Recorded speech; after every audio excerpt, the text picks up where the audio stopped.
It's Friday, guys, and to end the week, I'm going to give you some brand new leaks, as well as, more importantly, information on the anniversary event that is happening next week. We've got dates of brand new civilization drops, as well as what each of the 4 brand new mercenaries are going to do. And if you don't believe me that I'm going to be doing all of this in today's video, here's a little sneak preview of what's to come of those leaks, and we're going to be obviously showcasing them in properly, as well as at least one of the rings on what it actually does for your formation. So before we dive in, smash the like, comment, and subscribe, guys. And on top of that, if you want to support me a little bit further, check my Eneba creator link in the description down below. Any purchases you make have cashback offers, and on top of it, it does directly support me, my channel. So thank you very much for all the guys that have been doing it. And this is going to be important a little bit later to do with the news that we're going to be covering, as a little bit of a spoiler of some information to come. So when we come into here, we've got our new civilization, the Arab civilization, which did get showcased on the official Age of Empires mobile Discord yesterday, so you can check that one out. And with the civilization though, we've got our bonus showcased on our good old supercar chat. We've got cavalry health 2.5%, food gathering speed is 5%, hospital capacity 2.5k. Mwah. And this is honestly a really good civilization for the cavalry. Having 2.5% is a premium on health because it means you can take more damage. On top of that, 5% food gathering.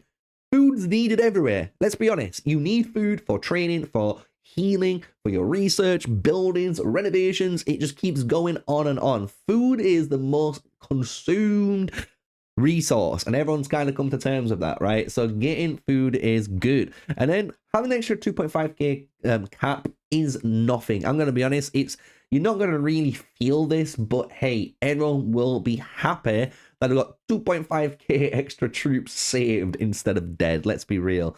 But now the more interesting stuff, the new mercenary types. Because of earlier on we knew there was 3 new mercenaries coming, which did make me assume it could be all maybe marksman or archer based, but I was completely wrong. They've actually kept one of them away, which was the camel rider. The camel rider is on his way too, because of obviously the Arab civilization, and because of that, this makes it a lot more easier. We're getting 1 new mercenary for each type of unit. So when we check out the first 2, which is going to be the Chinese Langshan wielders as well as the camel riders, this is going to be your pikemen, as well as obviously your cavalry unit that you can be going for.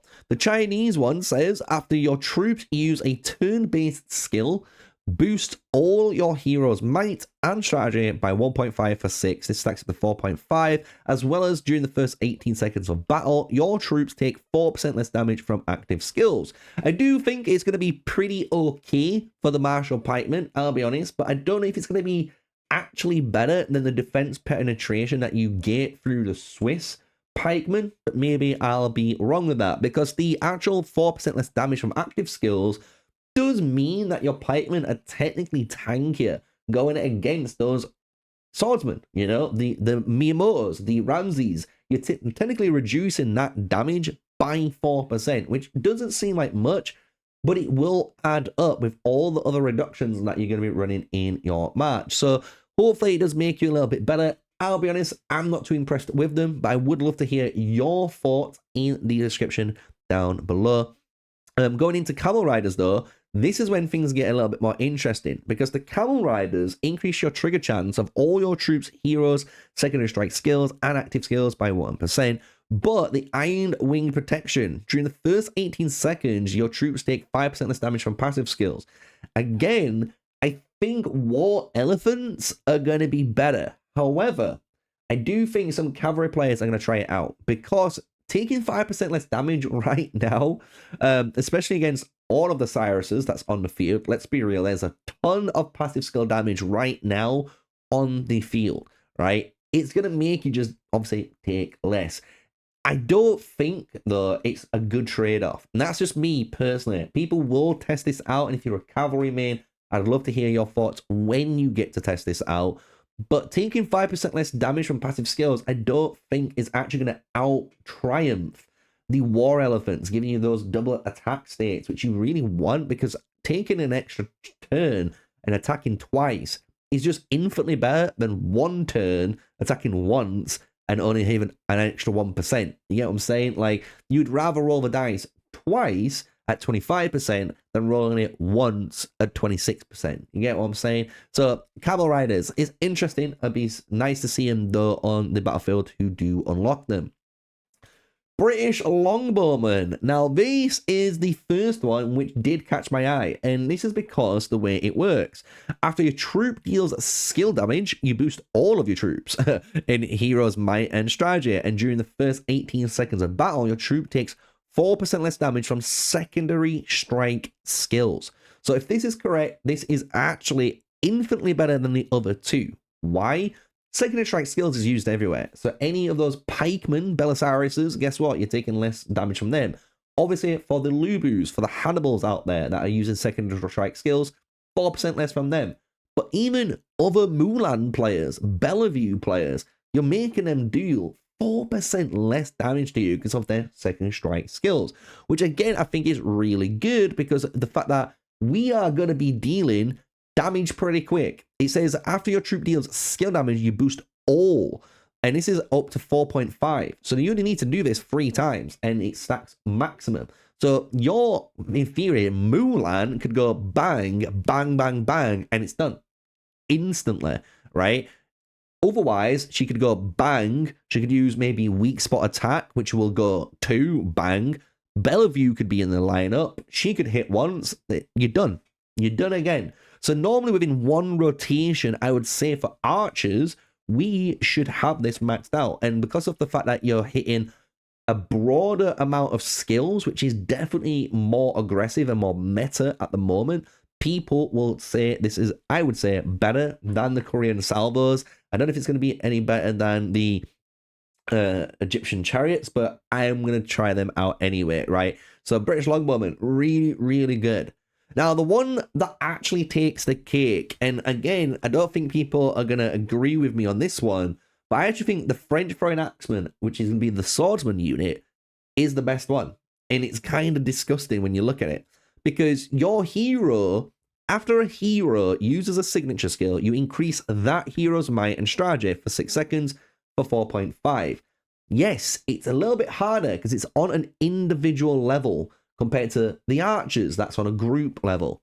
But just think, if you're running a Miyamoto, Tribuana, and Yodit march, or a Miyamoto, Tribuana, Lagertha march, or a Yodit, Tribuana, Lagertha, right, in these combinations, right, you're running these combos. Think, your Tribuana is going to trigger the Yodit, which is going to trigger, obviously, the Lagertha, and then Lagertha is going to double trigger now the Yodit, which finishes her 3 stacks pretty darn quick. And in cases like Miyamoto and stuff, this is going to go even faster, right? So I do think your heroes, your Lagertha and your Miyamoto, the DPS in that lineup is actually going to hit their signature skills so fast anyway that this doesn't matter. It's pretty much the exact same as the British Longbowman in terms of speed, which is pretty darn cool. But on top of this, I think you've just got an infinitely better passive skill.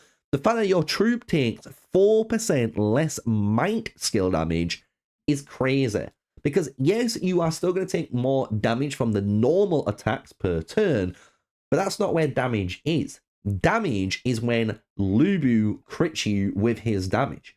It's when, you know, your Miyamoto hits you with his signature skill. And again, and again. It's same with Lagertha. It's when Mulan hits you with her skills, right?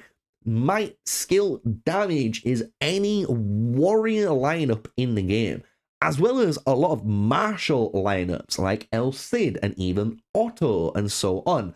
You'll see might skill damage is one of the primary dealing of damage. So I actually think out of all 4 mercenaries that we have on screen here, I actually think French Throwing Axemen are really freaking good. I'll be real with you guys. So keep an eye on them, and I'd love to see the swordsmen out there that do unlock them. Let me know in the comment section down below, or reach out with some screenshots of your battle reports and obviously your thoughts on them compared to what you've been using before, because I do think this is going to be much better than people actually give it credit for. To finish it off though, the big final news to kind of give you all the ending of the Supercore chat. Before we move on to the more exciting news of the super leaked rings that we've got, Midas Buy, get one free, right? Buy one, get one free. The BOGOF for Midas Buy. And I know many of you guys may not spend, that's fair enough. But the guys that do spend, that do watch the channel and you want to support me, from my community, I've been told, and I'm going to verify it myself on a live stream just to double check it too. But many people will tell you, if you buy anything on Eneba Buy, so any of the Apex packs, any of the Empire coin packs, that pack is bought through Midas Buy, meaning you will trigger the buy one, get one free deals through Eneba for Midas. So you can technically have a reduction on Midas Buy, then Eneba's going to lower it even more and give you cash back, and then you're going to get it all. You're going to get it all. So it's a super easy way to save you as much treats as possible. So remember that. That's one reason why many people like my channel, because I'm trying to help you out in any regard. Free to play, spender, you name it, right? So that is the buy one, get one free. I just thought to mention it, as well as my Eneba, which is in the pinned comment and description down below. So this is just to keep it there. Now, to move on to now the more exciting bits, and let's be honest, it's going to be much more exciting that we've just gone through. It's the Signet rings. We've got absolutely bamboozled last night, because we got this screenshot from a good community member, Zero Empathy, and he's, I believe, Spanish, and what happened was pretty simple. He logged in, he went to the mall, he clicked on Signet rings. That is it. That is the process he went through. He just went to the Signet rings and went on click. The reason it's a bit stretched and a bit maybe clicked out is because of the framing, just so you guys can see it better. But I will maybe try to put a big black square on around now, and so you can see the full image in its full glory. So you know I've just cropped it for the video, right?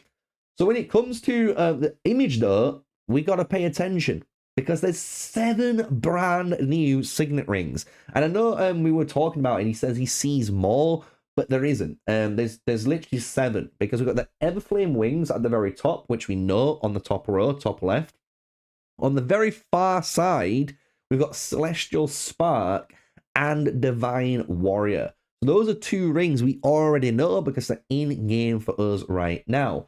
On the bottom one, we've got the Sage of Judgment. And then next to it, we've got one we don't know, but then we've got the Radiant Thunder, right? So those are 4 brand new rings. They're already in game. You can get them for 4,000. If you can't, it might be just because of the Stellar Glory season you might be participating in. It might be just a bit too new. That's the only reason I can think of. Apart from that, though, there is a lot of rings. Starting from the bottom corner, we actually have like this wolf golden ring, which looks really sick. We've got this ram one, a lion kind of one, I think. Then we skip past the Radiant Thunder. We've got a pearl looking ring, or a diamond inside that ring.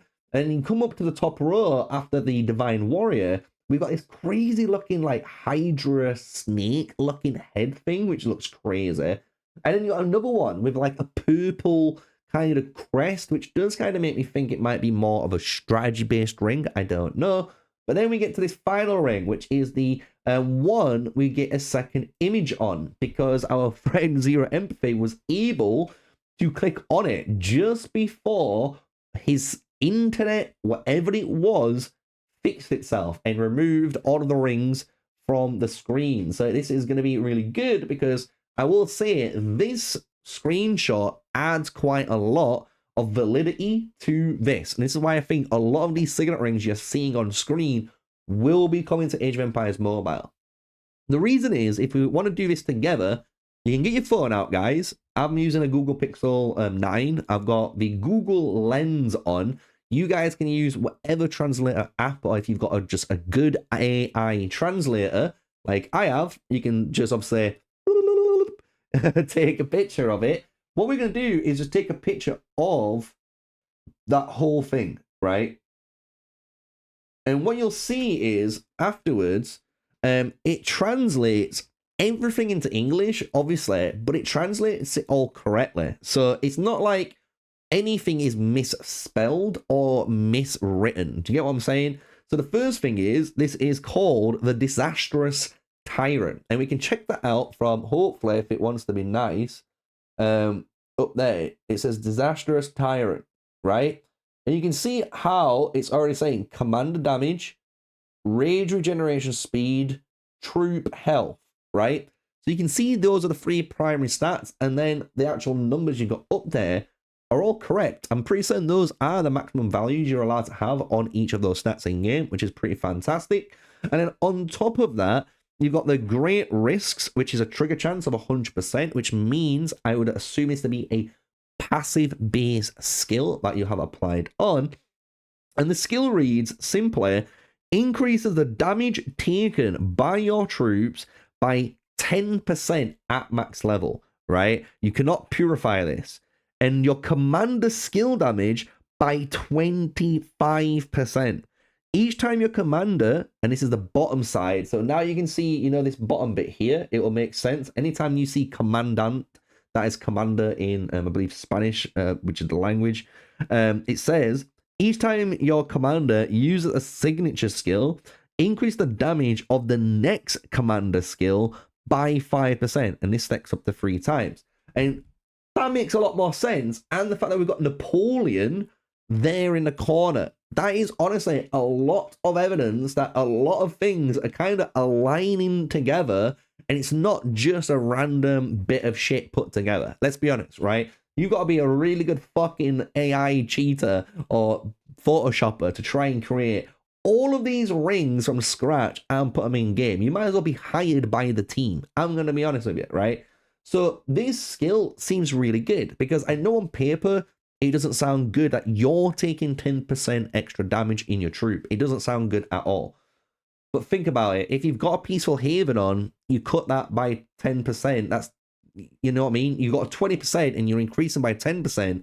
Well, it narrows out. You're only taking 10%. You're not even taking 10% damage. But what's good about this is the fact that you deal 25% commander skill damage.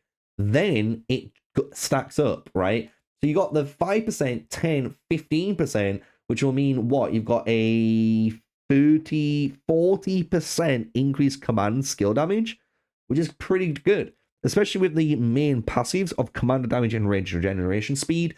They look like important stats for Napoleon and martial archers. From what we've seen, our Henry and Saladin is trying to generate as much rage as possible to keep that commander cycle going as fast as possible. Otherwise, it just isn't doing damage. So I actually can't wait to see if this comes out because these rings look absolutely crazy, let's be honest. And I know many people might get really upset with this video or these leaks.